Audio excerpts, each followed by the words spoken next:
حضرت عمر رضی اللہ عنہ فرماتے ہیں کہ ایک دفعہ نبی صلی اللہ علیہ وسلم کی خدمت میں کچھ جنگی قیدی گرفتار ہو کر آئے۔ ان میں ایک عورت بھی تھی جس کا شیر خوار بچہ چھوٹ گیا تھا،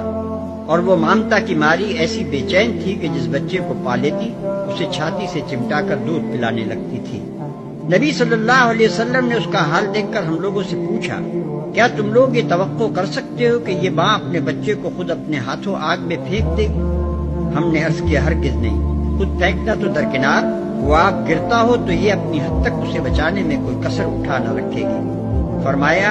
اللہ کا رحم اپنے بندوں پر اس سے بہت زیادہ ہے جو یہ عورت اپنے بچے کے لیے رکھتی ہے۔ اور ویسے بھی غور کرنے سے یہ بات بخوبی سمجھ میں آ سکتی ہے، وہ اللہ تعالیٰ ہی تو ہے جس نے بچوں کی پرورش کے لیے ماں باپ کے دل میں محبت پیدا کی ہے، ورنہ حقیقت یہ ہے کہ اگر خدا اس محبت کو پیدا نہ کرتا تو ماں اور باپ سے بڑھ کر بچوں کا کوئی دشمن نہ ہو۔